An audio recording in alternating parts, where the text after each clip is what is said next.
Lo repetiré una y mil veces. Con la gran epidemia mundial, con la soledad no elegida, mata más que el tabaco. Cada vez nos morimos más solos. Desde tu sofá puedes tener la mega pizza. Para desayunar no es necesario tomarte un bollo azucarado, sufrir al máximo.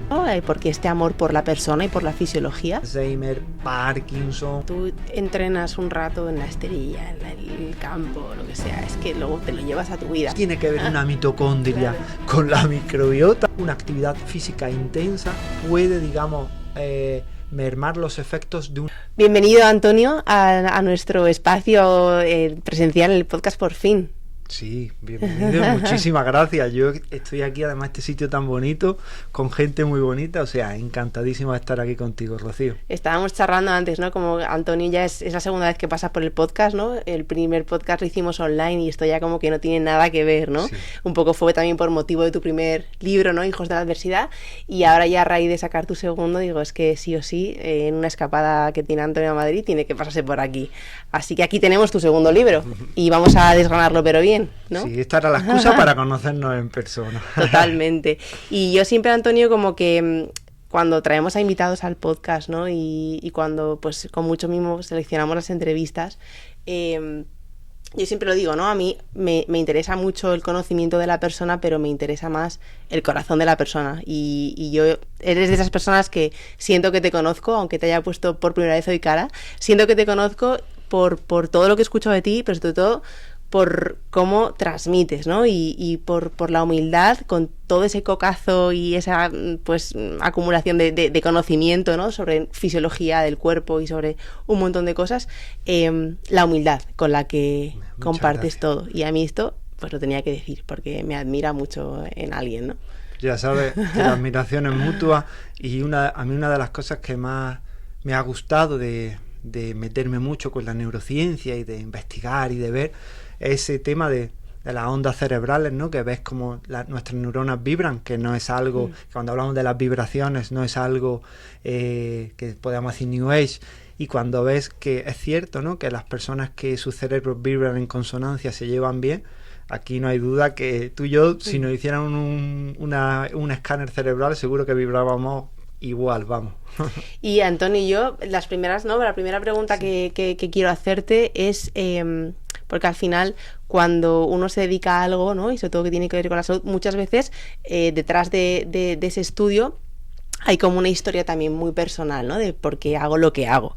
Entonces, te quería preguntar esto en primer lugar, ¿no? ¿Por qué te dedicas a esto, ¿no? ¿Por qué este amor por la persona y por la fisiología? ¿Y cómo has llegado hasta aquí, ¿no?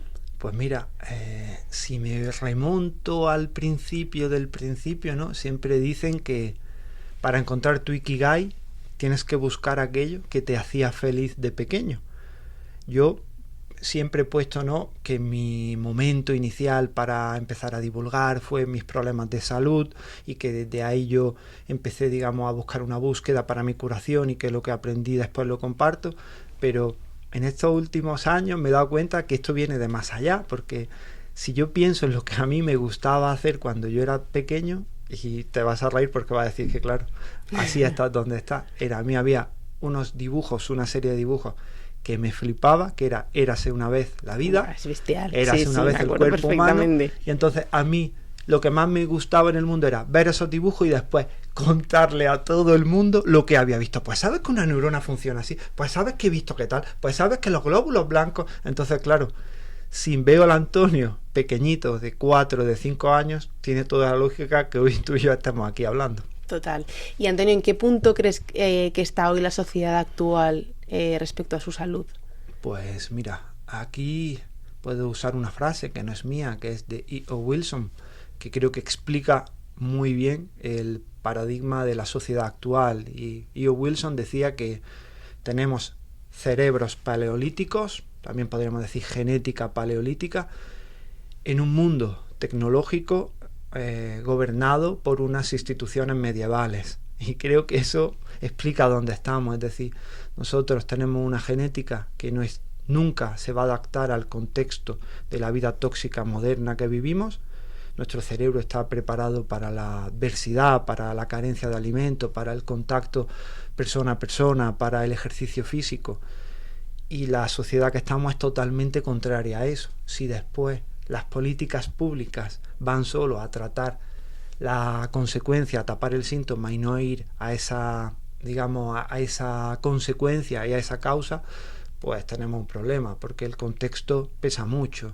Si vivimos una sociedad, si bien yo he venido hoy andando, he hecho 7 kilómetros para llegar aquí, y bueno, también era horario de día laborable, pero no he visto en las plazas, no he visto niños jugando, ves poquita gente caminando, pocos espacios verdes, pocas opciones de comida saludable. Entonces, yo creo que es una consecuencia lógica del mundo en el que vivimos. Pero bueno, para eso estáis vosotros aquí, para con estos podcasts hablar de salud y que la gente empiece a empoderarse. Sí, yo creo, ¿no? Como que hoy en día la sociedad está un poco polarizada, ¿no? Hay gente que está, gracias también a toda la comunicación y gente como tú, ¿no? Y un montón de personas que divulgamos de salud para acercar un poco esto a nuestra abuela, a nuestra mamá, ¿no? Y a personas que igual, pues eso es lo que tú dices, salen a la calle y tienen pues lo que se les ofrece, ¿no?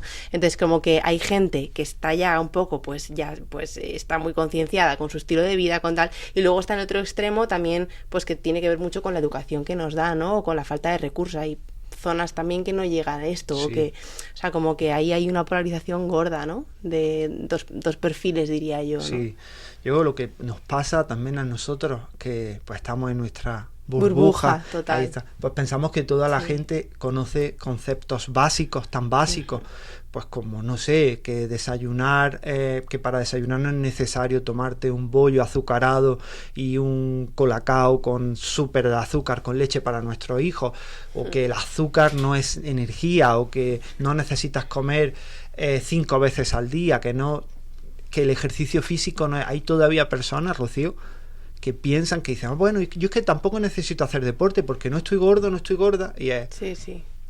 Y entonces, claro, cuando ves eso, es lo que decía antes, dices, bueno, Antonio, tú ya estarás harto de hablar sobre mitocondrias. Pues no, te quiero decir, lo repetiré 1 y 1000 veces, porque si el mensaje le llega a una persona que no lo había escuchado antes, pues ya hemos tenido nuestro Ikigai aquí. Sí, es verdad que muchas veces cuando divulgamos, ¿no? Y yo me lo digo mucho, Josi, esto ya lo has dicho, Josi. No, como que me aburro a mí misma, ¿no? Pero es que al contrario, es que la gente necesita que pues escucharlo más veces para realmente llegar a hacer suyas estas cosas, ¿no? Entonces, pregunta obligada a colación del libro, Antonio, ¿qué es una mitocondria? ¿Sabes? Que mucha gente dirá, a ver, ¿qué narices es esto que me estás hablando aquí, de pues eso, de biología, pero hasta el pescuezo, ¿no? Entonces, ¿qué es esto? Bueno, para las personas que nos escuchan, cuando hablamos de mitocondrias estamos hablando de metabolismo. Entonces tienen que tener presente que a lo mejor el concepto mitocondria no les suena, pero si hablamos de metabolismo, ya aunque sea eso de que si lo tengo más acelerado estoy más delgado, si lo tengo más lento me cojo más peso más fácilmente, pues ya tienen que pensar eso. Entonces la mitocondria es una parte de la célula que es la encargada de utilizar los nutrientes que comemos, es decir, los alimentos que comemos una vez que son digeridos, y convertirlos junto con oxígeno en energía, ¿no? En energía, que cuando hablamos de energía no es un tema New Age, un tema tal, es una molécula, es decir, en la mitocondria se producen unas reacciones físico-químicas muy potentes en las cuales esos alimentos se descomponen y producen grandes cantidades de energía, igual que si fuera una central nuclear, y esa energía se almacena en una molécula que es como una pila, por decirlo de alguna forma, una batería que se carga y que contiene esa energía, que se llama ATP, y ese ATP es con el que nuestra célula funciona. Todas las funciones de nuestro organismo requieren energía. Cuanta más energía tenga disponible nuestra célula, mucho mejor va a ser su funcionamiento. Y aquí es algo que es muy importante, porque otra vez más, cuando hablamos de la industria, del contexto, algo que nos venden continuamente es que la comida es igual a energía. Y eso no es así, es decir, la comida es combustible. El azúcar, la glucosa, la grasa no es energía, es decir, eso es el combustible, es como la madera, pero para convertirla en energía tenemos que quemarla, ¿no? Entonces, una vez que ese combustible ha sido utilizado, ahí sí está la energía. Entonces, de nada tiene que ver comer azúcar, digamos, para que te dé energía. Lo que te da es un subidón, digamos, de activación en el cuerpo que después baja, pero no tiene nada que ver con la energía. Sí, sí, no es como más igual a tengo más gasolina, ¿no? No siempre es así. Y de hecho es que lo que comentábamos, ¿no? Como que en la sociedad de la absoluta comodidad, o sea, digo, es que hoy en día haces clic y tienes la comida en casa. Es que no tienes que, o sea, no tienes ni que moverte 50 metros, ¿no? Que desde tu sofá puedes tener la mega pizza. Entonces, hay un concepto, ¿no?, que explicas en tu libro, ¿no?, que es esto de la mitohormesis. Cuéntanos un poco qué es la mitohormesis y qué cosas la alteran. Sí, pues bueno, la mitohormesis, como bien has dicho, es la hormesis aplicada a la mitocondria, ¿no? Entonces, claro, primero tendríamos que decir un poquito qué es la hormesis, que la hormesis viene de un término griego que significa estímulo. Entonces, lo que hacemos con la hormesis es generar estímulos en nuestro cuerpo que activan una serie de respuestas a nivel celular que son tremendamente beneficiosas para nuestro cuerpo. ¿Y cuáles son estos estímulos? Pues aquí podríamos utilizar la famosa frase de Nietzsche, que ya sé que está muy manida, pero lo que no te mata te hace más fuerte. Es decir, son estímulos que en el pasado supusieron un reto importante para nuestra supervivencia, como el frío, como el calor, como el hambre, como la sed, como el ejercicio físico de alta intensidad. Entonces, todas estas cosas que eran anteriormente un reto para nuestro cuerpo, hoy día las hemos perdido. Y eso es un problema. ¿Por qué? Porque aunque en exceso, por ejemplo, si tú y yo nos vamos a... Si no somos Pedro Vivar, que ahora hace poco ha estado allí en Finlandia, que lo veíamos bañándose en el agua, pero incluso si él estuviese metido en el agua fría durante un día entero, pues a lo mejor eso podría ser no podría seguro, sería peligroso para su salud. Pero incluso aunque estés en Finlandia a menos 25 grados, meterte en agua helada y salirte del agua no es peligroso. Lejos de eso, se activan en nuestro cuerpo cosas muy interesantes. Entonces, la mitocondria también se beneficia de esos estímulos que se denominan horméticos. Cuando nosotros estamos en un contexto, por ejemplo, que hacemos un ayuno intermitente, y ese término a mí ya casi que hace así porque quema, sí. Ahí está, porque quema y es que está muy marketizado. Pero cuando, por ejemplo, cenamos antes y desayunamos un poco más tarde, dejamos entre 12 y 14 horas de espacio entre la cena y el desayuno, hacemos ejercicio físico de intensidad, o incluso en zona 2, que eso después podemos hablar. Sí, luego hablamos.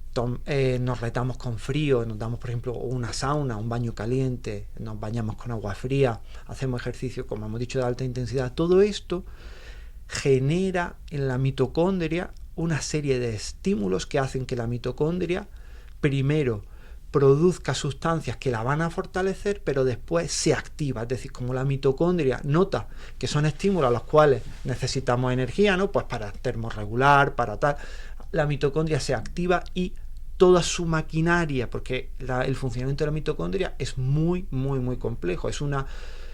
Incluso cuando miras la mitocondria no se podría explicar su funcionamiento si no nos vamos a la física cuántica. O sea, son cosas súper complejas. Pero ese reloj suizo que es la mitocondria, cuando nos sometemos a esos estímulos ancestrales, primitivos, con los que nuestros genes han convivido siempre, se afina. Entonces, la capacidad que tiene para usar la glucosa, la grasa es muchísimo más, digamos, más eficiente para ello, y eso nos da energía, que eso nos va a hacer pues que estemos más activos, que pensemos mejor, que nuestro cuerpo funcione bien. Pero para, por ejemplo, la gran epidemia mundial del síndrome metabólico, personas que tienen las arterias inundadas de glucosa, de triglicéridos, de colesterol, es algo de primera necesidad. Claro, sí, es que has tocado un montón de cosas, ¿no? Pero yo también me quedo, también para que la gente cuando nos escuche, ¿no? O sea, esto de más no siempre es mejor, sí. Porque es verdad que, ¿no? Según a quien das ese mensaje, ¿no? Hay gente que es como, venga, va, no pain, no gain, y wow, ¿no? Y me voy al extremo, ¿no? Y ahí esto lo hemos escuchado mil veces, ¿no? Como esa curva de U invertida, sí. Que llega a un punto que dices, pues lo que comentabas de exponerte al frío, o sea, sí. Está muy bien ese estímulo, pero es que si me paso de este estímulo me puedo estar perjudicando. Entonces, a estas personas que suelen irse a ese extremo, ¿qué símbolos detectas tú para saber que esto ya es un estímulo adecuado para mi salud, pero que un poquito más ya ¿no? Porque también creo que hay un enganche muy fuerte a la dopamina, Sí. a todas esas sensaciones, ¿no? Como en el ayuno. Sí. O sea, que hay un enganche muy... Yo lo veo un montón en consulta, ¿no? Buah, es que hago 12 horas, bueno, 16, venga, 24, venga, me tiro 3 días, es que estoy genial, ¿no? Sí. Y de repente, tiroides reventada. Sí. Entonces, ¿cómo sabemos que nos estamos ya en ese punto óptimo para dar un estímulo adecuado a nuestro cuerpo? Mira, por ejemplo, yo en el libro hablo, cuando hablamos de frío y de calor, de las dosis. Por ejemplo, hay una investigadora que se llama Susan Sober, que ella ha investigado mucho sobre el efecto de la sauna y el efecto del frío. Por ejemplo, Susan Sober habla que más allá de 11 minutos a la semana de frío, de exposición al frío, no tiene ya mucho más beneficio en el organismo. Entonces, pues, todo lo que sea pasar de esos 11 minutos, además, incluso no es lo ideal hacer solo un día 11 minutos seguidos de frío, hay que hacerlo en varias tandas. Entonces, y con la sauna pasa igual. Pero mira, uno de los dos marcadores que suelo ver para que se afecte la salud de una persona, y más, no tanto la salud, que sí, que al final somos cuerpo y mente, pero no tanto la salud física, sino la salud emocional de la persona, son dos marcadores muy importantes. El primero de ellos es cuando, si no hacen determinada pauta, se sienten mal emocionalmente o se sienten que se han fallado.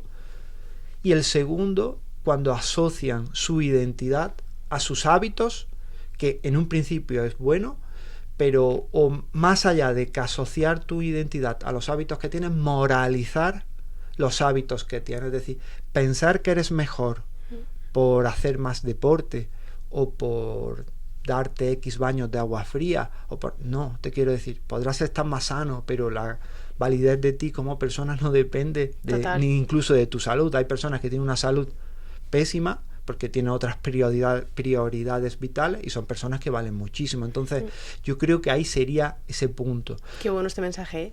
Y luego el tema de la ideología, perdona, es que me parece crucial, porque se ve con el veganismo un montón, ¿no? Que ya no solo es que estamos politizando nuestra manera de comer. O sea, ya una persona dices, bueno, vale, pues no como carne, pero es que también, pues muchas veces va asociado a una ideología, ¿no? Es que qué pena que esté asociando hasta un partido político a mi forma de comer, o tú piensas en una persona que hace dieta carnívora y también se te viene a veces a la idea, ¿no? Un tema de ideología, y es una pena, ¿no? Como que lleguemos hasta este punto. Efectivamente, yo mira aquí, y por lanzarte también un poco la pelota a tu tejado, aprovechando que eres Nutri, que yo también estoy monopolizando la charla, pasa una cosa, mira, por ejemplo, cuando hablamos de la dieta keto, ¿no? A ti seguro que te habrán llegado por redes sociales, ¿no? Personas que te dicen, Rocío, ¿y si por la mañana me tomo un café con sacarina y con tal, eso rompe el ayuno? O si me tomo un café con una cucharada pequeñita de, yo qué sé, de leche, eso rompe el ayuno. Y claro, o me saca de keto, claro. Cuando ves eso, yo no sé, ¿tú qué opinas como Nutri de esas personas? O sea, pues dos cosas muy claras, ¿no? Primero, Pareto, ¿no? O sea, al final es como, ¿qué haces? O sea, realmente el grosso de tu salud no es ese, o sea, realmente un 20% de lo que haces con tu salud, ¿no? Te va a dar la mayor parte del beneficio, ¿no? Entonces, esto es lo primero, o sea, ¿qué es un café en tu vida con un poquito de leche de bebida vegetal o leche semidesnatada? Me da igual a que uses, ¿no? Si este momento de disfrute de tu rato por la mañana, por ejemplo, yo lo hago, o sea, sé que no es lo más óptimo, no sé qué, digo, pues que a mí me da la vida, no es que necesite el café, es que me apetece este momento y a mí me hace feliz y tal, entonces es como lo pongo en la balanza y no tiene ningún sentido prescindir de él, ¿no? O sea, creo que eso, que perder tu salud mental por ganar en salud física, no estás haciendo nada, porque tu salud también depende de la parte emocional, es que no estamos hablando, ¿no? Y creo que, y esto me estoy adelantando un poco, ¿no? Que lo veremos luego, pero en tu libro das un montón de herramientas, ¿no? Y maravillosas, ¿no? Pero también supongo, ¿no? que verás un montón de personas que se ven hiper agobiadas con, es que ahora tengo que hacer esto, y ahí dices, es que a veces menos es más, ¿no? Como me adelanto a la pregunta, pero ante toda esta lista de to-dos, de cosas que hacer con nuestra salud, ¿cómo lo enfocas a una persona que se ve abrumada por tanto? Pues mira, yo lo que siempre digo es que tienes que tener muy claros los principios. Eso es lo básico, es decir, tienes que saber lo que va a favor de tu salud y lo que resta en tu salud. Entonces, cuando conoces eso, adaptar las cosas que sabes que van a favor de tu salud a tu vida. Es decir, te voy a poner el ejemplo más básico.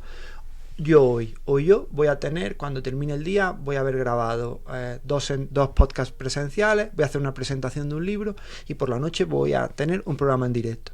Obviamente hoy para mí va a ser muy difícil sacar tiempo para hacer ejercicio. No pasa nada. He mirado, cuando he salido de un podcast a otro, he dicho, estoy a 7 kilómetros andando. He mirado, digo, en taxi voy a tardar 25 minutos, me dice Google, lloviendo voy a tardar 40. Caminando voy a tardar un poquito más, pero no mucho. Pues voy a ir caminando y al final ya ahí he metido el, ejercicio. ¿Y qué he hecho? Pues digo, ya que voy caminando y tengo que caminar, pues voy a aprovechar para ir en esa famosa zona 2, que es la que más le gusta a nuestras mitocondrias. Voy a ir caminando lo suficientemente intenso como para poder hablar, pero no cantar. Y ahí pues me he metido 1 hora en zona 2, que eso ya ha sumado a mi salud. Después, ¿qué he hecho? Bueno, esta mañana me he duchado con agua fría, pero imagínate que no me he querido duchar o que no me apetece. Bueno, sé que el frío es beneficioso para nuestras mitocondrias. Pues ¿qué he hecho? En vez de salir de un podcast y abrigarme rápido para no pasar frío, pues he salido sin camisa, sin jersey, salir sin camisa en mitad de Madrid a lo mejor. Igual te queda una multa, pero... Tenemos un problema. He salido, he sentido el frío en mi cuerpo, he dejado que el frío penetre en mí, lo he aceptado, he dicho, ya sé que eso ha activado mi mitocondria, y ya después, de hecho no me he tenido ni que abrigar porque iba andando rápido, pero me hubiese abrigado. Pues mira, ya tenemos ahí 2 cosas. Después, por ejemplo, sabemos también que el sol es algo súper beneficioso para nuestro cuerpo y que es ideal para activar nuestras mitocondrias, para tener eso ya lo sé. Ahora tú puedes ver que te dicen, bueno, pues tienes que estar 1 hora en exposición solar, meditando, haciendo mindfulness, mientras que haces yoga y recitas 27 mantras tibetanos. Pero si eso no está en tu vida, pues dices, vale, pues el café que me voy a tomar ahora en el desayuno, en compañía con los amigos, pues en vez de tomármelo sentado en la cafetería, me lo pido para llevar. Llevo yo también mi vasito para no alterar el medio ambiente y para no beberme esos plásticos que llevan esos vasos. Y me voy a dar mi paseo con mi amiga, con mi amiga Rocío, dando un paseo, hablando y tomando el sol. Pues ya estamos sumando. Si es que al final en tu día, ¿no? Tienes un montón de detalles y de oportunidades para desde la máxima paz poder integrar estas cosas, ¿no? Y es que al final, y esto, pues es que, ¿no? Es que hace frío. Yo muchas veces, ¿por qué no haces un ratito te vas a caminar? Tal? Es que en invierno hace frío. Es que en verano hace calor, ¿no? Y al final es que, y esto lo digo 1000 veces, ¿no? Te conviertes en un esqueroso. Sí. O sea, es que eres un esqueroso porque sí, que la vida, ¿no? Y no es todo perfecto y se te pone todo, pues ahí para que lo hagas todo al pie, ¿no? Y que a veces, pues que lo enemigo, o sea, que lo bueno no es enemigo de lo perfecto, ¿no? Lo perfecto no es enemigo de lo bueno, no sé cómo es. Pero que no te paralice lo ideal para que no hagas algo con tu salud todos los días, efectivamente, ¿no? ¿Cómo es esto de la zona 2? Has dicho, está caminando en zona 2. ¿Cómo sabemos que estamos en zona 2? Pues mira, eso viene porque a nuestras mitocondrias son unas chicas de extremos. No le gusta la zona gris, le encanta o lo blanco o lo negro. Entonces, ¿eso por qué lo digo? Porque a la mitocondria le gusta el frío y el calor. Le encanta la luz intensa y la oscuridad absoluta. Le encanta el comer hasta saciarnos o el estar en ayuno unas horas. Y con el ejercicio le pasa igual. Y esto es algo que es muy importante porque muchas personas cuando quieren empezar a hacer ejercicio físico, esto quizá también, bueno, la zona 2 es la zona en la que entrenan casi todos los deportistas de alto nivel, aeróbicos, maratonianos, superciclistas, nadadores, que ahora vamos a entrar en ella, pero aplica mucho a las personas que, por ejemplo, quieren empezar a hacer deporte ahora, ¿no? Pues dicen, yo no he hecho deporte nunca y voy a empezar a hacer. La mayor parte de esas personas le ocurre lo siguiente, Rocío, y es: se compran sus zapatillas súper chulas para salir a correr, se compran o el chándal que tengan en casa, se ponen su chándal y salen a correr. Y empiezan a correr a un ritmo en el cual van sufriendo, empiezan a ahogarse, les duelen las piernas, tienen esa sensación de un puñado en el corazón y en los pulmones, van en disconfort máximo. Su cerebro está empezando a decir, bueno, ¿qué carajo estás haciendo? Esto te duele, hasta sufrir al máximo. ¿Qué ocurre con eso? Dos cosas. Primero, que vas a estar así una semana y a la semana en cualquier excusa que te brinde la vida la vas a coger y lo vas a dejar.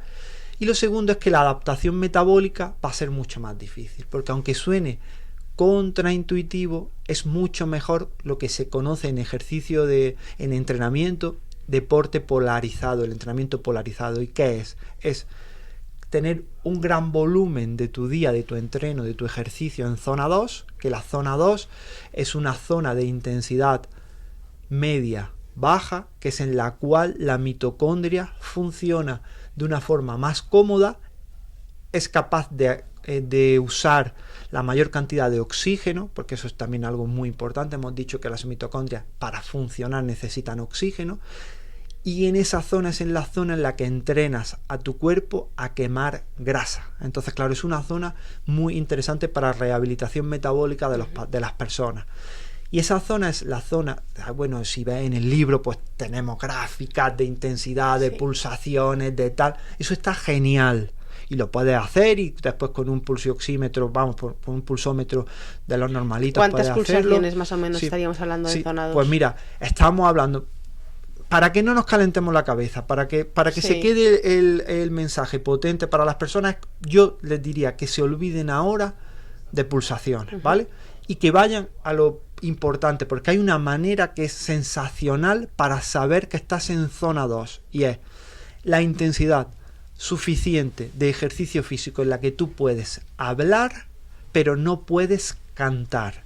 Sería la intensidad en la que vas súper cómoda hablando, pero por ejemplo si llega una cuesta empinada ya notas que te va fallando un poco el aire. Ese punto, que es pues una caminata, depende del nivel, digamos, físico de cada persona, puede ser desde una caminata normal, si es una persona gran sedentaria, una caminata vigorosa, o si es una persona entrenada puede ser trotar, y si eres un deportista de élite, un maratoniano, va en zona 2 haciendo el minuto a 4 minutos el kilómetro, o a 3,5 el kilómetro, quiero decir. Entonces, claro, en función de la persona, y eso es lo verdaderamente interesante ahí. Esa zona es súper buena. Entonces, ¿y eso qué nos permite? Nos permite incluirla en nuestro día a día. ¿Por qué? Porque cuando salimos a caminar, pues sabemos que no tenemos que correr, bueno, sí correr si está en ese nivel, pero dándote una caminata vigorosa, ahí ya sabes que estás activando. Y después ocurre otra cosa. Bueno, si eres capaz, si tu salud respiratoria, si tu nariz, digamos, tus tabiques nasales funcionan bien y estás acostumbrado a respirar por la nariz, también es muy interesante entrenarte en esa zona 2 respirando por la nariz. Es decir, yo tengo el tabique un poco torcido, pero voy desde hace un tiempo, desde que he empezado a investigar sobre todo esto, cada vez hago más hincapié en respirar por la nariz. Siempre cuando salgo a correr intento ir con la boca cerrada el mayor tiempo posible, y eso es también un muy buen medidor de zona 2. Eso sería, digamos, la base de nuestro entrenamiento, de nuestro ejercicio. Pero eso quiere decir que solo ahí ya estamos entrenando la mitocondria. Sí y no, te quiero decir, mejor que no, porque no es verdad. Entonces ahí estamos haciendo una parte muy importante, pero no solo de zona 2 se nutre o se activa la mitocondria, necesita el otro extremo. Entonces sería la alta intensidad, es decir, le encantan los extremos a la mitocondria. Entonces sería lo que podemos hablar como HIIT, como un Tabata, que aquí también te voy a lo mismo. Bien, muchas veces no necesitas hacer solo una sesión de Tabata o de alta intensidad de un circuito metabólico para entrenar a tu mitocondria, que eso es fenomenal, eso es excepcional. Pero, por ejemplo, para las personas que están caminando, pueden pensar que pueden ir caminando o ir trotando suave en zona 2 un tiempo y después hacer un sprint. Efectivamente, ahí está.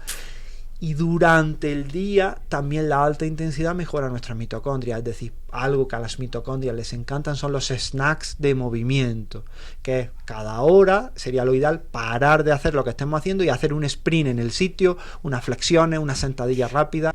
Yo ahí hay una cosa que pregunto mucho a las personas y me dan mucha información de, digamos, su nivel de salud, se puede decir, o de cómo están planteando su vida, en el sentido en el que yo les pregunto, ¿y tú por qué entrenas? Entonces, ahí hay, digamos, 3 posibles contestaciones o 4 posibles contestaciones que me dan mucha información. Uno de ellos es la persona que dice, ¿y tú por qué entrenas? Y te dice, yo para perder peso o para quitarme los dolores. Digo, vale, perfecto. ¿Y tú para qué entrenas? No, yo tengo que entrenar para verme mejor, para rendir deportivamente. Digo, vale. ¿Tú por qué entrenas? Yo porque me lo han dicho, me lo han impuesto, me han obligado. Digo, vale. De esas tres, yo verdaderamente creo que ninguna de las tres es la respuesta, digamos, más coherente. Porque cuando le pregunta a una persona, yo estoy seguro que si te digo a ti, ¿y tú, Rocío, por qué haces yoga? ¿O por qué te llevaste en la esterilla? Seguro que me vas a decir, bueno, te lo podrías decir, pero Antonio, porque me gusta. Porque porque me hace mejor persona. O sea, me hace mejor persona. Claro. Entonces, claro, cuando tú te mueves por el gusto de moverte, ahí es cuando ya empiezas a entender las cosas. Y es cuando empiezas no a aprender, sí, tu cuerpo empieza a aprender lo que es la vida humana. Es decir, cuando tú sabes o comprendes o no comprendes o te das cuenta que cuando haces, por ejemplo, 10 flexiones en el suelo, esa tensión que notas en tus músculos es algo que es disfrutable, es cuando dices, vale, esto es así, porque muchas veces tendemos a comparar la felicidad con hedonismo. Ahí puro. Está, con el placer, y no tiene nada que ver. Cuando hay, por ejemplo, una persona que dice, yo encuentro la felicidad en las pequeñas cosas, por ejemplo, en ver un amanecer o en tomarme un café, a mí me chirría un poco, porque digo, sí, vale, pero no es, eso es felicidad, pero es más disfrute. Es decir, porque la felicidad es diferente a que sea una pequeña cosa disfrutable. Es decir, hay personas que encuentran la felicidad metida en un baño de agua fría, o hay personas que encuentran la felicidad haciendo una Titan Desert. Entonces, claro, cuando ves eso es cuando empiezas a comprender mucho las cosas, y las personas que nos escuchan, si no se están moviendo y empiezan a hacer ejercicio, su motivación tendría que ser esa, es decir, mira, ya estoy haciendo esto, estoy disfrutando, le estoy dando sentido a cómo funciona mi cuerpo. Y que luego lo que tú entrenas un rato en la esterilla, en el campo, lo que sea, es que luego te lo llevas a tu vida. Sí. O sea, para mí es, no, ya cuando hay un clic ahí que dices que no entreno para hacerme 10 dominadas, que sí es un reto, pero es que entreno porque eso que estoy trabajando en ese reto que me estoy poniendo aquí, me lo estoy llevando luego al podcast que tengo que grabar, a que me voy a exponer en un programa en directo y que me da palo, a que tengo que cuidar a mi hijo, igual hoy no me apetece hacer todo lo que me tal, ¿no? Es que es un entrenamiento para la vida en general, ¿no? Y has tocado el tema felicidad y te lo quería preguntar, ¿no? ¿Qué es para ti la felicidad? Pues mira, yo aquí siempre utilizo una frase que no es mía, que era la frase de los estoicos, ¿no? Para los estoicos la verdadera felicidad era vivir acorde con nuestra naturaleza. Y para mí la felicidad estaría en aproximarme lo más posible a la vida a la vida propia de un Homo sapiens. Eso sería una parte muy importante, es decir, vivir acorde con una coherencia con mis genes. Y después, lo más importante creo que sería, y que es muy difícil, la coherencia. Es decir, para mí yo creo que la felicidad, o en mi caso la felicidad está cuando estoy en un estado en el que puedo hacer, pensar y decir lo mismo. Es decir, cuando hay esa coherencia entre unidad de vida, ¿no? Ahí está, entre lo que pienso, entre lo que digo y entre y cómo me comporto, ahí es cuando estoy más feliz, me encuentro más feliz. Si pienso, por ejemplo, que debo de pasar tiempo con mi familia, y eso es algo que cuadra con mis valores, por decirlo de alguna forma, y lo estoy haciendo, ahí estoy feliz. Cuando siento que mi cuerpo me pide hacer ejercicio físico, sé que es algo bueno y lo hago, ahí estoy feliz. Y cuando empiezo a tener esas famosas disonancias cognitivas en las que sabes que algo lo necesitas pero no lo puedes hacer, ahí es cuando ya empieza la cosa a mermarse un poco. Además el cuerpo te va hablando, sí. Cuando empiezas a estar en disonancia, aunque a veces no lo sepamos mentalmente, de repente te duele el estómago, ¿no? Como el cuerpo te va dando sus avisos. Y volviendo un poco a tema más fisiológico, ¿no? Que me estoy yendo también a la parte de la patata que a mí me encanta y sé que a ti también, y te preguntaría a mí cosas más, pero también quiero tocar tu libro, ¿no? A mí me surgía un poco también una duda, ¿no? Conectándolo con toda la parte de la microbiota y tal. ¿Dirías que una disfunción mitocondrial, o sea, que nuestras mitocondrias no estén en su pleno funcionamiento óptimo, altera nuestro ecosistema bacteriano? Al revés, ¿qué es el huevo o la gallina? O sea, ¿impacta más una mitocondria insana a un ecosistema bacteriano insano o al revés? Vale. Aquí, porque claro, quizás las personas que nos están escuchando, tú y yo, claro, es lo que pasa, estamos en nuestra burbuja, lo asociamos, pero dirán, ¿qué dicen? ¿Y por qué dice Rocío? ¿Qué tiene que ver una mitocondria con la microbiota? Dice que hay, sí, es cierto que su nombre, pues no, mitocondria, microbiota se pueden parecer un poco, pero bueno, ahí las personas que nos están escuchando tienen que pensar que aunque decimos que la mitocondria es una parte de la célula, y eso es cierto, pero en realidad es más parecida en cuanto a su funcionamiento, a su estructura y a su, digamos, a su composición, más a una bacteria que a una parte de la célula. Es decir, la mitocondria tiene su propio ADN y es un ADN bacteriano. Es decir, para que las personas que nos escuchan lo entiendan, es como si dentro de nuestra célula hubiese otra célula independiente, que es esa mitocondria, que está en un estado de simbiosis con nuestra célula. Es decir, las dos están funcionando en sintonía. La célula le da nutrientes y protección a la mitocondria, y la mitocondria le da la energía necesaria para que la célula funcione. Y eso es sensacional. Cuando se produce una disfunción mitocondrial es cuando la célula y la mitocondria se pelean, y entonces la mitocondria deja de funcionar y la célula tiene que obtener la energía por otras vías que son mucho más perjudiciales, y ya sé que después seguramente hablaremos un poco de estrés oxidativo, pero son vías en las que la célula se degrada por estrés oxidativo, pero eso hablaremos después. Entonces, ¿qué ocurre aquí? Que aquí hay un pacto ancestral entre nuestra microbiota, que son bacterias, y las mitocondrias, que también son bacterias, aunque están en otro sitio. Entonces, cuando una mitocondria funciona bien, ¿qué ocurre? Es que nuestro organismo funciona bien, y cuando nuestro organismo funciona bien generamos un ambiente propicio para que las bacterias beneficiosas para nuestra salud puedan quedarse en nuestro cuerpo. ¿Qué ocurre? Que viceversa también, cuando tenemos un patrón de bacterias saludables en nuestro cuerpo, ellas producen una serie de sustancias que son súper interesantes para nuestro cuerpo. Mira, por ejemplo, hay una sustancia que se llama urolitina A, que ahora la ciencia de la longevidad la está investigando muchísimo porque es excepcional, porque activa unas proteínas que se llaman sirtuinas, mejora la funcionalidad de la mitocondria, es estupenda. Pero es que esa urolitina A nuestro cuerpo la produce a través de unos principios activos que se encuentran, por ejemplo, en la granada. Pero no es cierto que la produzca nuestro cuerpo, la produce la microbiota. Entonces, una microbiota saludable, cuando tú comes granadas, produce urolitina A, que va a beneficiar, por ejemplo, a la mitocondria.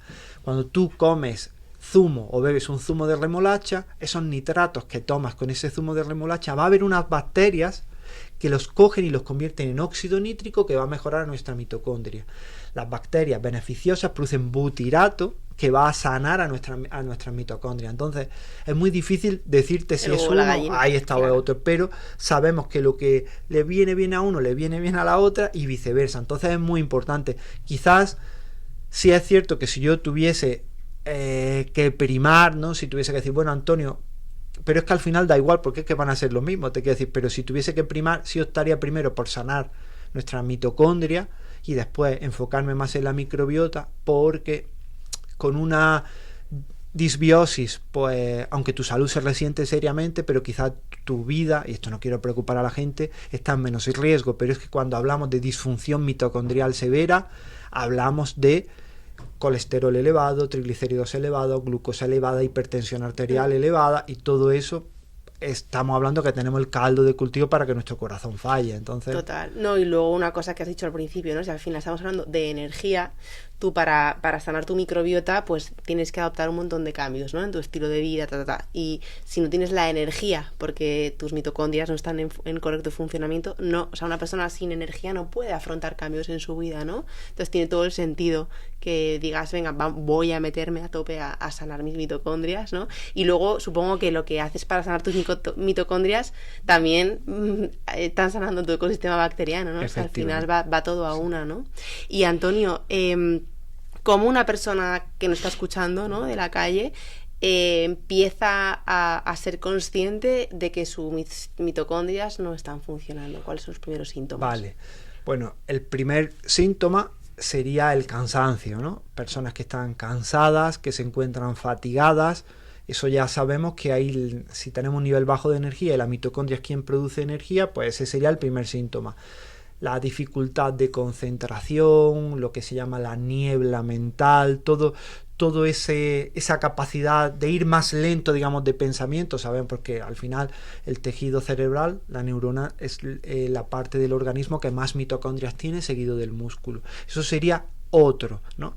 Pero todavía más fácil es la baja capacidad aeróbica, es decir, una persona que sube unas escaleras y llega a un tramo de escalera y se encuentra muy fatigada, ya sabe que aeróbicamente, si te cansas, si te falta la respiración, a nada que haces algo de ejercicio, ya sabemos que nuestras mitocondrias no van a ir muy bien. Que mucha gente, pues cuando hacemos típica analítica básica, ¿no?, de que te mandan, ¿no?, un chequeo general, pues tampoco te miden, no te suelen pedir homocisteína, ¿no? Entonces, cuenta un poquito qué es la homocisteína y qué relación tiene también con nuestra disfunción o nuestra función mitocondrial. Sí, pues la homocisteína es un aminoácido, es una molécula que genera nuestro cuerpo y que cuando está en unos niveles elevados es muy tóxica tanto para la mitocondria, principalmente para la mitocondria y sobre todo para las mitocondrias del corazón y del cerebro. Sabemos que niveles elevados de homocisteína están detrás, es un factor de riesgo para Alzheimer, Parkinson, demencia, etc. Y eventos cardiovasculares también. Efectivamente, y para los eventos cardiovasculares, para el infarto, y es muchas veces algo que se tiene minusvalorado, que no se mira mucho. ¿Y por qué se eleva la homocisteína en nuestro cuerpo? Pues la homocisteína se produce en nuestro cuerpo a raíz del metabolismo de las proteínas, en especial de una que es la metionina. La metionina, en el metabolismo de la metionina, ¿qué ocurre? Que se produce homocisteína. Pero la homocisteína no pasaría nada si tuviese sus grandes recicladores, que son los que la desactivan, por decirlo de alguna forma, que son los grupos metil. ¿Y cuáles son esos grupos metil? Y algunas vitaminas. Entonces, claro, nuestro cuerpo necesitaría, para desactivarlo, vitamina B12 en forma, digamos, no química, sino natural, que es la metil B12, ácido fólico, pero no ácido fólico, que esa es la fórmula química, sino la fórmula natural, que es el metilfolato, vitamina B6, zinc y, por ejemplo, también un gran metilador. Los metiladores son que donan un grupo que es el CH3, que es el grupo metil. Eso desactiva a la homocisteína, que es la glicina. Y entonces, ¿qué ocurre? Porque claro, las personas dicen, bueno, ¿y por qué tengo yo la homocisteína elevada? Entonces, ¿qué vemos? Un paciente, ¿por qué tiene homocisteína elevada? Cuando tú ves la homocisteína elevada en una analítica, ¿qué le puedes decir a esa persona? Pues le podemos decir varias cosas. La primera de ellas es que hace poco ejercicio, o también voy a decir una cosa, aquí es la curva de U que tú decías, porque o que hace menos del que debiera o más ahí está, porque mira, yo por ejemplo hace poco tuve un mastermind con fisiólogos y con el entorno deportivo del Fútbol Club Barcelona y me contaban allí Toña Lizarraga, que es una referente a nivel mundial de la fisiología de la actividad física, que casi todos los deportistas de élite tienen la homocisteína elevada por, claro, el estrés oxidativo que te demanda el ejercicio físico. Entonces, ¿qué ocurre? Bueno, sabemos eso, que o son muy sedentarios o que se han pasado de rosca. Esa es la primera. La segunda, que quizá en su dieta carece de verdes, es decir, tanto de hortalizas verdes o, por ejemplo, también de alimentos como la remolacha, que también es muy interesante y tal. Y después hay otro parámetro, y es que tienen una dieta con un exceso de proteína animal, pero proteína, digamos, del músculo y muy poco víscera. Es decir, ese ratio, ese famoso ratio metionina-glicina es un ratio que es muy importante. ¿Por qué? Porque digamos que la glicina está en las vísceras y la metionina está en el músculo. Entonces, claro, personas que hacen su alimentación a base de carne, pechugas, ahí sí. está. Quizá, mira, la pechuga es dentro de ahí ahora, porque podemos ahí hablar un poco de ese tema, pero bueno, que hacen comen carne y no toman vísceras en su alimentación, no toman hígado, no toman corazoncitos, no toman riñoncitos, no toman tal, que mucha gente está diciendo, sí, muchísima gente. Yo decía, oye, una vez a la semana algo de hígado, y me dicen, ni de coña. Claro. Entonces, claro, esas personas que toman poca glicina en su alimentación no pueden reciclar la homocisteína. De ahí que, por ejemplo, hay un investigador que se llama Walter Longo, que tiene varios libros, por ejemplo, ahora el último creo que había sido del ayuno contra el cáncer, creo, pero tiene el de la dieta de la longevidad. Él habla mucho de bajar el consumo de proteína animal para evitar, digamos, que la metionina suba, que la homocisteína suba, y eso es un marcador de longevidad. Pero yo creo que ese mensaje está un poco sesgado, porque quizá no sería tanto bajar el consumo de proteína animal, sino el aumentar el consumo de vísceras, el consumo, y si no, por ejemplo, incluso suplementar con glicina. Total. Pero aquí hablo también del tema del tipo de carne, porque sabemos, por ejemplo, que las carnes rojas tienen mucha más metionina que la carne blanca, que por ejemplo, que el pollo, que el ave, y el pescado tiene menos metionina. Entonces sí es cierto que quizá en un paciente con un elevado riesgo cardiovascular, al principio yo recomendaría esa limitación de la carne roja, ir más hacia pescado y hacia carne blanca, pero no porque la carne roja per se sea problemática, es problemática en ese contexto de homocisteína elevada. Total. Qué interesante esto, que la gente se piensa normalmente, no como carne roja por el colesterol. Claro. Es como no viene tanto por ahí, ¿no? Y quizá también, pues, si no te gusta mucho lo que es la casquería, pues no sé cómo ves el caldo de huesos, por ejemplo, ¿no? Que igual por ahí también podemos conseguir glicina. Sí, el caldo de... Mira, hay cosas... Bueno, primero, por ejemplo, para el tema de la casquería, por ejemplo, una manera muy interesante es mezclar las dos cosas, es decir, coger hígado y carne y triturarlo y hacer, por ejemplo, una hamburguesa que sea... O hacer paté. Efectivamente. Yo hago mucho paté en casa y se lo cuelo a mi marido así. Porque le meto un hígado igual no me manda a China, ¿sabes? Entonces eso, por ejemplo, sería una alternativa. Y el caldo de hueso, lo has dicho, pero vamos, excepcional. El caldo de hueso es uno de los alimentos, o es el alimento más primigenio de nuestra especie. Y por eso hay tanto déficit, por ejemplo, de colágeno en la población actual. Porque claro, nosotros tenemos que pensar que somos cazadores recolectores, y mucha parte de nuestra alimentación venía de la carroña. Es decir, para nosotros, y las personas que nos están escuchando tienen que, y lo van a entender, tiene todo el sentido del mundo. Estábamos, por ejemplo, en la sabana africana. ¿Qué podía ser más interesante para nosotros?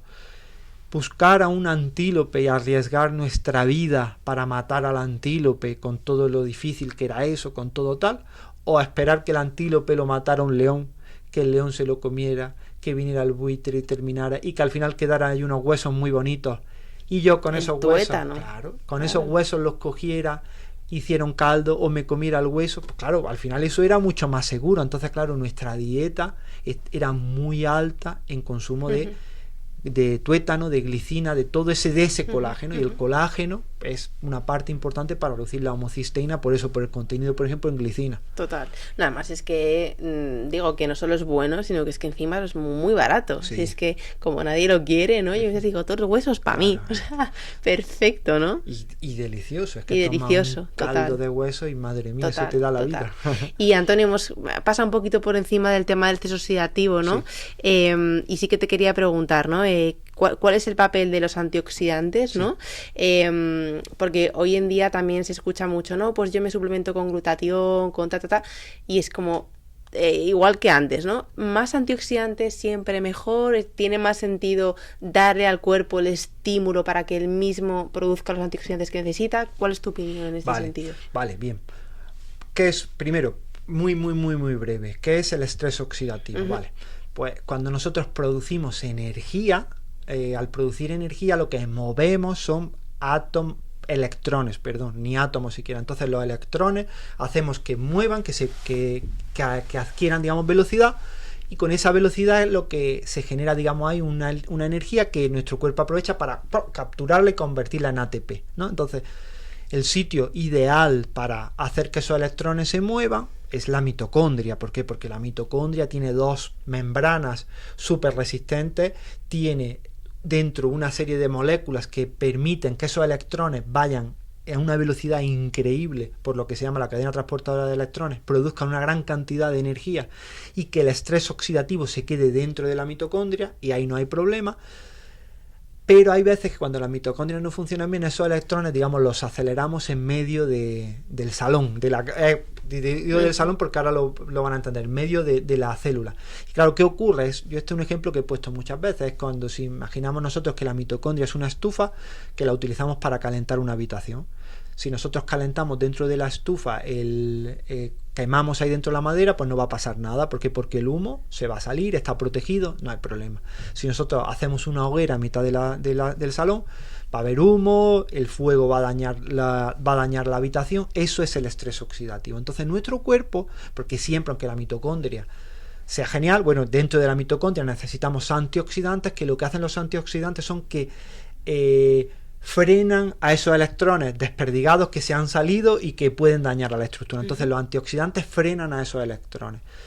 Podemos tomar antioxidantes por la dieta, hay alimentos que eso todo el mundo no le suena, ¿no? Que los frutos rojos son muy antioxidantes, que la vitamina C es antioxidante, y eso es estupendo, te quiero decir, un aporte de antioxidantes por la dieta es genial, pero los antioxidantes más potentes son los que genera nuestro cuerpo, esos son los superpotentes. Ahora no voy a entrar si son enzimáticos, porque si no ya más que un podcast sería una clase, una masterclass. Entonces, ¿qué ocurre? Que lo ideal, sí es cierto, es tener una alimentación rica en antioxidantes, tampoco volvernos locos en que comer los frutos rojos por los antioxidantes, tal, tiene muchos beneficios, y que tema de antioxidantes es uno, pero tampoco tenemos que volvernos locos. El aceite de oliva, ¿no? Efectivamente, el aceite de oliva, el té verde, el brócoli, el cacao, hay muchos alimentos que tienen una gran capacidad antioxidante. De hecho, está la medida ORAC, que es una medida que es la capacidad que tiene un alimento de reciclar esos electrones, y por eso sabemos que los frutos rojos, la granada, el aceite de oliva, incluso los frutos secos como las nueces pecanas son muy ricas en antioxidantes. Es decir, hay muchos alimentos y eso los incluimos en nuestra dieta y fenomenal, pero lo más interesante es que nuestro cuerpo tiene la posibilidad de generar sus propios antioxidantes, ¿no? Entre ellos, pues por ejemplo, hay muchos, pero el máster de los antioxidantes, bueno, los másters de los antioxidantes serían dos. Uno de ellos es el glutatión, que bien lo has definido tú antes. El glutatión es una proteína que generamos en nuestro cuerpo a través de principalmente cisteína, que es parecido, ¿no?, a la homocisteína. De hecho, esa N-acetilcisteína que se puede dar como suplemento también ayuda a reciclar la homocisteína. De cisteína, de glicina, necesita también vitaminas del grupo B y algo de vitamina C. Entonces, cuando nuestro cuerpo tiene eso, genera glutatión, ¿no? Y eso es muy importante, porque el glutatión es, ya te digo, el antioxidante maestro. Pero de nada sirve muchas veces dar glutatión, dar primero glicina o N-acetilcisteína, que después voy a hablar un poco de eso, si no damos los estímulos para que se genere el glutatión. Por ejemplo, sabemos, ¿no?, que el sulforafano, que es un principio activo que está en el brócoli, estimula la producción de glutatión por nuestro cuerpo. Por eso el brócoli ya no es solo que tenga el antioxidante, sino que favorece que nuestro cuerpo lo genere. Pero por ejemplo sabemos que cuando nos damos una ducha de agua fría, nuestro cuerpo aumenta la producción endógena de glutatión. En la meditación, cuando meditamos, nuestro cuerpo aumenta la producción endógena de glutatión. Entonces eso es muy interesante. Entonces, claro, las personas que nos están escuchando dirían, jolín, pues ya está, esto es la panacea, yo doy glutatión, pastillas de glutatión y esto se me soluciona. Aquí pasan varios problemas. Bueno, el primero es que los estudios nos dicen que la suplementación con glicina y N-acetilcisteína juntas, de hecho es un principio activo que se llama GLI-NAC, porque hay estudios que lo avalan, y eleva la longevidad en estudios de animales y después mejora la calidad de vida en personas ancianas, ¿no? Eso es lo primero. Y es superior dar glicina y N-acetilcisteína que los precursores que dar glutatión. ¿Por qué? Primero, porque el glutatión, cuando tú lo das por la boca, ¿cómo sabes cómo va a llegar a la célula que necesita que llegue el glutatión? Eso es lo primero, ¿no? Y eso es un problema. ¿Por qué? Porque, claro, dices, es que, claro, yo estoy tomando el glutatión y yo tengo que la esperanza de que llegue a la célula del dedo gordo del pie, que ahí es donde lo necesito. Por el contrario, cuando das los precursores, tu cuerpo produce el glutatión y das los estímulos, produce el glutatión donde lo necesita. Pero es que después pasa otra cosa, ¿no? Y es que, por ejemplo, el glutatión se absorbe muy mal. De hecho, el glutatión, de los mejores beneficios que tiene son pacientes que tienen, por ejemplo, colitis ulcerosa o Crohn. Darlo ahí sí tiene sentido. ¿Por qué? Porque no necesitamos que lo absorba, porque va a bajar el estrés oxidativo de los colonocitos, de las células del intestino. Y darías uno liposomado, entiendo, ¿no? Mira, incluso ahí es donde voy a ir. Mira, incluso ahí, si es para un Crohn, tampoco necesitas que sea liposomado, porque como tampoco necesitas que lo absorba el cuerpo, porque solo tienen que absorber los adipocitos, ahí tampoco necesitarían mucho que fuera liposomado. Dicho eso, liposomado es mucho más beneficioso porque lo vas a absorber. Pero es que una vez que el glutatión liposomado llega a sangre, tenemos también un gran problema, y es que aunque sea liposomado, no traspasa la barrera hematoencefálica. Entonces, el glutatión, vamos a asumir que el glutatión liposomado es eficaz para mejorar el estrés oxidativo de todo tu cuerpo. Perfecto, pero el del cerebro no, nunca. Y si lo mejora, hay en algunos casos que sí puede mejorar el estrés oxidativo del cerebro, pero es porque tu barrera hematoencefálica ya está dañada. Entonces, por ejemplo, a lo mejor en un paciente con esclerosis múltiple, dar glutatión liposomado sí podría tener sentido. Pero yo, si tengo que priorizar, daría glicina y daría N-acetilcisteína. ¿Por qué? Porque la glicina, su beneficio no es solo generar glutatión. El del glutatión es glutatión, pero de la glicina tiene un amplio espectro de beneficios. Entonces, incluso si da glutatión, yo también suplementaría con glicina. Buenísimo, buenísimo. Me encanta esto porque muchísima gente, yo creo también desde el ámbito también de la PNI y tal, ¿no? Que muchas veces pues caemos en el meter ahí a tope de suplementos y es como a veces, no, o sea, darle al cuerpo las herramientas para que tire, ¿no? Y para que produzca lo que necesita, ¿no? Pues hemos hablado de un montón de tips, ¿no? Y tanto de alimentación como de parte del entreno. Y un poco para ir cerrando la parte más fisiológica, ¿no? ¿Qué es más importante, Antonio, para ti? ¿O de qué podríamos prescindir más? ¿De una alimentación no al 100 o de no movernos? O sea, ¿qué es más importante para nuestras mitocondrias? Vale. ¿Alimentación o movimiento? Eso es una gran pregunta, porque y creo que es una pregunta que no tiene una única contestación. Te podría decir, primero, que es cierto que no hay ningún sedentario sano, eso podemos tenerlo presente, y que da igual lo bien que comas, cómo duermas, etcétera, que si no eres activo no vas a estar sano. Eso es lo primero.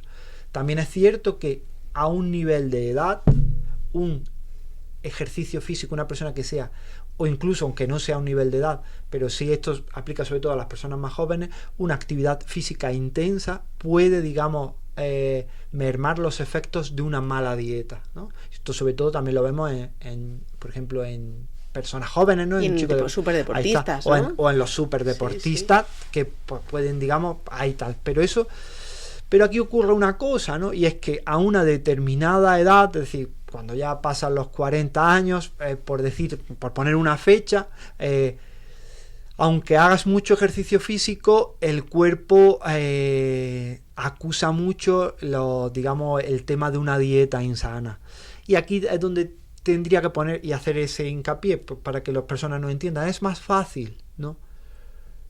Controlar, la alimentación, ¿no? Y que una persona coma bien y que después tenga una vida activa, en el sentido en el que cada hora se levante y haga una sentadilla, que eso también es ejercicio físico, pero bueno, que haga sentadillas, que camine mucho para ir de un trabajo a otro, y que se mueva a una intensidad alta, que use las escaleras en vez de usar el ascensor, que en su casa, cuando ordene la casa, cuando limpie la casa, lo haga como gamificándola, es decir, que se mueva, que tenga una vida activa físicamente y que coma bien. Es, digamos, más fácil eso, ¿no? Que una persona que tenga que hacer tanto ejercicio físico como para borrar lo que es una dieta nefasta. Entiendo. O sea que más o menos diríamos que en la medida en la que podemos controlar, ¿no? Que sí. La alimentación sería podríamos echar alguna Claro, piedra. porque yo te diría que es mejor una alimentación saludable en un contexto de una persona con una vida activa Claro, que una persona que haga mucho, porque al final la actividad física es todo aquello que mueve nuestro cuerpo. El ejercicio físico es la actividad física pautada, es decir, ejercicio físico sería ir al gimnasio, ¿no? O salir a correr por el hecho de salir a correr. La actividad física sería ir a hacer la compra, sí, caminando vigorosamente y después coger las bolsas de la compra y llevarlas cargando a tu casa. Si tú llevas, por ejemplo, tus 2 bolsas y las cargas 3 tramos de escalera, ahí ya estás haciendo actividad física. Entonces, yo prefiero una persona que se alimente de una forma saludable y que después sea esa vida una persona activa, que coja las bolsas, que se mueva, que tal, que una persona que coma fatal y que después vaya al gimnasio 1 hora y se machaque. Entendido. Vale, y ahora otra pandemia que para mí creo que me preocupa, sí, a mí personalmente me toca más que lo que estamos viviendo con nuestra salud, ¿no? Que es el tema de la soledad. O sea, creo que podemos hablar de un montón de hábitos y tal, pero que hay una realidad, ¿no? Y es que cada vez nos morimos más solos, ¿no? Y esto también afecta a nuestra salud. Entonces, vuelvo un poco también, como lo enlazo con lo anterior.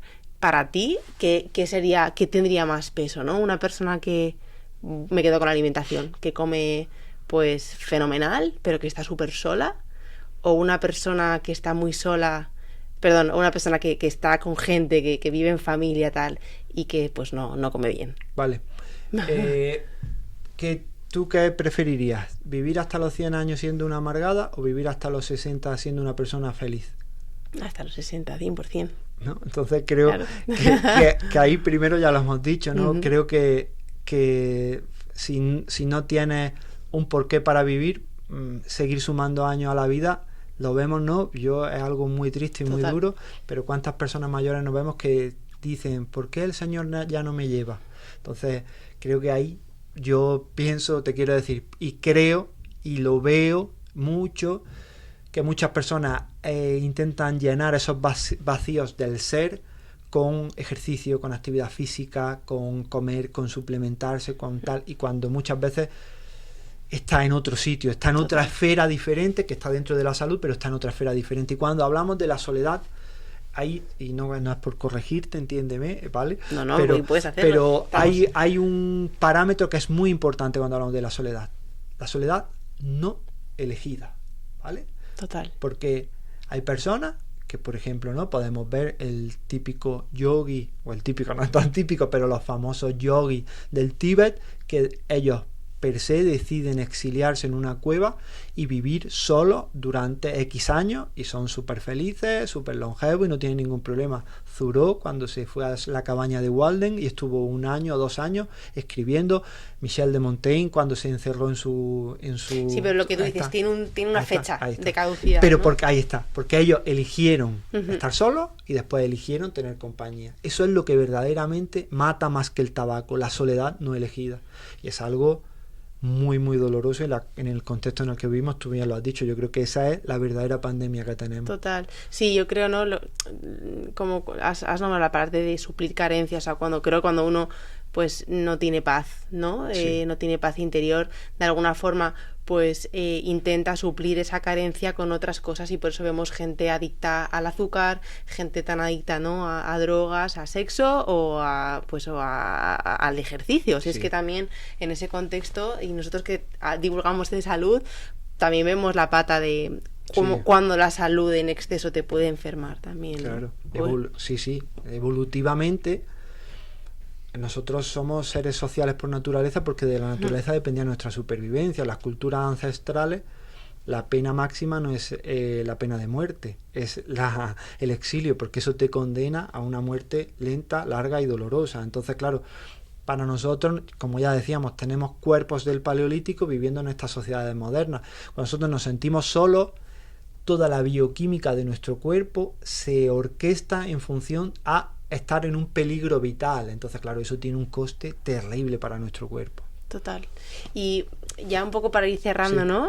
Sí que te quería preguntar, porque yo ayer me daba un paseo, ¿no? Me estaba dando un paseo por el campo y estaba un poco como reflexionando sobre mi propósito, ¿no? Y digo, le quiero preguntar esto a Antonio, ¿no? Esto de cómo definirías estar en propósito. O sea, que para ti, ¿qué cosas te dicen en tu día a día de que tú estás en propósito? Eso es una pregunta un poco difícil, ¿no? Te lo digo sinceramente porque... Sí. Y también digo, mira, te voy a poner... con esto voy a hacer también para las personas que nos escuchan, porque muchas veces pensamos, ¿no? Y nos obsesionamos con buscar el propósito, y yo creo que aquí el propósito de nuestra vida... es encontrarlo, ¿no? Ahí está, es encontrarlo, esa frase me encanta.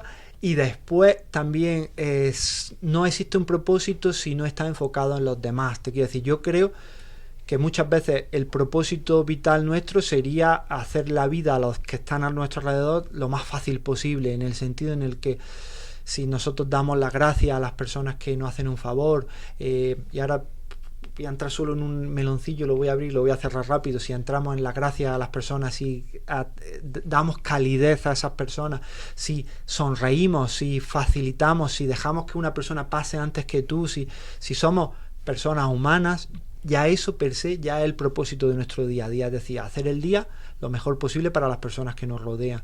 Yo muchas veces, cuando hablo de gratitud, y digo que la gratitud es una de las herramientas más poderosas para la salud, muchas personas me dicen: Antonio, es que yo no tengo nada por lo que dar gracias en la vida.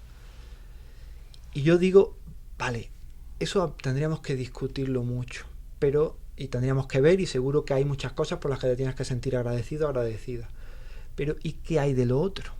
Es decir, ¿qué cosas haces tú para que los demás se sientan agradecidos? Es decir, la gratitud no es solo qué cosas han hecho buenas por mí. Es decir, sentir gratitud es cómo ha terminado el día, hoy me voy a la cama, qué bueno he hecho por los demás. Esa para mí es la verdadera gratitud, no qué bueno ha hecho el mundo por mí. Yo puedo tener mi vida, y perdón de la expresión, que sea una vida de mierda, que esté con problemas económicos, que esté con problemas emocionales, que estés con problemas de todo. Que eso es muy duro, pero si tú el día terminas y dices, vale, uy, yo estoy fatal, pero aquel niño que lo vi pasar y le sonreí y me sonrió, o ese minuto que jugué, o ese perrito que acaricié, eso es una gratitud. Entonces, para mí, mi propósito, podría no decirte, y muchas veces hacer la vida de los demás más fácil, que por supuesto, que divulgar sobre salud, tal, pero yo verdaderamente no, y esto suena a algo muy manido, ¿no? Disfruto el proceso, porque para mí mi propósito vital, cuando yo escribo, por ejemplo, los libros, cuando vengo aquí a un podcast, no lo hago por ayudar a las personas, que también te quiero decir, lo hago porque me gusta. Es decir, yo he tenido que tardar un tiempo en mi vida, porque también la sociedad, yo he tenido una infancia, y no quiero extenderme más, pero solo para contextualizar un minuto, toda mi infancia ha estado marcada por el bullying, por mi obesidad, pero yo ya no, te quiero decir, ya hay menos años de mi vida en los que he estado obeso, porque como voy siendo mayor, era obeso y era el empollón de clase. Entonces, para mí, durante un montón de años de mi vida, estudiar no lo podía ver como algo bueno, porque la sociedad me decía que yo era el empollón, pero es que a mí me gusta aprender cosas. Entonces, cuando yo escribo un libro, disfruto escribiéndolo, y disfruto aprendiendo, y disfruto estudiando, y disfruto viendo, y después eso, compartiéndolo con los demás, lo disfruto todavía más. Pero ahí está el sentido. Te decía, a mí mi ikigai, por decirlo de alguna forma, sería aprender. Claro. Si te lo podía resumir en un minuto y no este No, me encanta, no, porque al final yo creo que también ayuda muchísimo, inspira mucho. ¿No? Porque muchas veces ve a Antonio a día de hoy éxito, ¿no? Sí. Y libros, y mucho éxito divulgando, y cómo enseña y tal. Sí, pero es que el Antonio que enseña hoy y que te está contando esto hoy tiene una historia, ¿no? Y quizá hoy te está contando esto así, pues también por todo lo que ha vivido, ¿no? Y yo creo que has dicho un montón de cosas, ¿no? Pero yo también me quedo mucho con esto de que al final parece como que somos, ¿no? El buenismo, esto de, ¿no? Sí. Yo lo hago por los demás, o sea, sí, pero por ejemplo, o sea, yo cuando me he ido de voluntariado fuera y tal, es que, o sea, me llevo mucho más de ellos que ellos de mí, sí. O sea, es que lo estoy haciendo súper egoístamente, ¿no? Y parece como, no, qué buena que te vas y gastas tu verano en, yo qué sé, con otros, ¿no? Y dices, no, pero es que lo que yo me llevo de allí, o sea, no es ni una mota de lo que yo les, o sea, no es sí, que sí. No hay color, ¿no? Y creo que es un mensaje buenísimo. Y nada, y luego ya un poco para concluir, a mí me llamaba mucho la atención pues con tu clínica, con tal, digo, ¿cómo hace este tío para mantener el foco, no? Yeah. Sé que escribir el libro te costó un cólico nefrídico, o sea, sé que pues eso, que creo que eres una persona apasionada con lo que haces, y lo que haces lo llevas, ¿no? También hasta lo último, y entonces, ¿tú cómo haces en tu día a día, o qué anclajes tienes para estar con foco, para hacer una cosa tras de otra, para no hundirte en el multitasking? Bueno, lo primero es que soy una persona, para lo que me interesa, demasiado obsesiva. Entonces cuando me clavo por algo, me clavo. Si veo un autor que me flipa, me voy a comprar todo su libro, voy a escuchar todos sus podcasts, y todo mi foco está ahí puesto. Entonces, por ejemplo, no tengo mucho problema cuando tengo que escribir un libro, estoy muy metido en el libro, pero es cierto que cuando tengo muchas cosas estoy metido en muchas cosas, entonces siempre intento priorizar, es decir, digo, esta mañana voy a trabajar en el libro, pues solo voy a trabajar en el libro. Si me viene una idea de otra cosa, no hay problema, tengo una libreta, y eso es algo que a mí me ayuda mucho, siempre tengo una libreta y voy apuntando ahí muchas cosas, todas las ideas que me vienen, digo, no te preocupes, Antonio, la apunta, ya no se te va a olvidar, para que no me deje de dar la lata. Eso es lo primero. Después, otra cosa que es muy interesante, cuando yo estoy trabajando y veo que me voy, que ya me cuesta más trabajo concentrarme, tal, paro automáticamente y entro en mi cuerpo, hago unas flexiones, unas sentadillas, unos saltos, y automáticamente la dopamina ya fluye otra vez a mi cerebro, mi cuerpo se relaja y vuelvo otra vez a escribir. Intento tener obligatoriamente las notificaciones fuera del teléfono y del portátil, porque si no, es que no puedo, te llega el típico mensaje y ya lo mira. Eso es algo que no tengo ninguna aplicación, pero lo hago, tengo que decir, las desbloqueo todas y fuera. Después, ¿qué más cosas? Por ejemplo, siempre cuando suelo trabajar, tengo siempre mi difusor de aceites esenciales cerca, y pues tengo una mezcla. Cuando es para trabajar suelo tener salvia, lavanda y romero, porque son 3 plantas que te hacen entrar en flow y que te mejoran la concentración. Entonces lo tengo cerquita y voy inhalando tal. Y muchas veces suelo trabajar con música binaural, la música a 40 Hz, que es una música que te mete, más que música, son unos sonidos que te entran por cada oído y generan una especie de resonancia en el cerebro. Entonces me pongo la música binaural y ahí me meto entre mi tal. Esta fricada yo no la conocía. Sí. Pues, muy pues si en Spotify puedes buscar música binaural 40 Hz, y esa es la que te mete en focus, eleva las ondas alfa cerebrales y te estimula un montón. Hay también algo que me gusta mucho, que se lo escuché a Francesc Miralles, que es el autor del libro Ikigai, y que después tiene todo el sentido del mundo. Él, siempre que se pone a escribir, se hace una tetera grande de té verde y se la lleva a su despacho, y mientras que está escribiendo está bebiendo té verde. Yo era de café. Es cierto que ahora me gusta mucho el café, pero cuando estoy trabajando y entro en foco no suelo beber café, sino té. ¿Por qué? Por todos los antioxidantes que tiene, pero por la teanina. Y también te puedo decir que es raro que no tenga siempre un suplemento de L-teanina en el despacho, porque la L-teanina es un aminoácido que te mete en foco muy rápidamente. Entonces, cuando necesito un plus más de concentración o tal, comprimido de L-teanina y a seguir. Aunque no sea el foco también, también la parte placebo, creo que hace un montón, ¿no? Como esos anclajes de... no como es como Nadal cuando iba a sacar, pues te hago esto y ya me meto. Yo creo que esto ayuda un montón, ¿no? Pues Antonio, qué pedazo de entrevista, millones de gracias.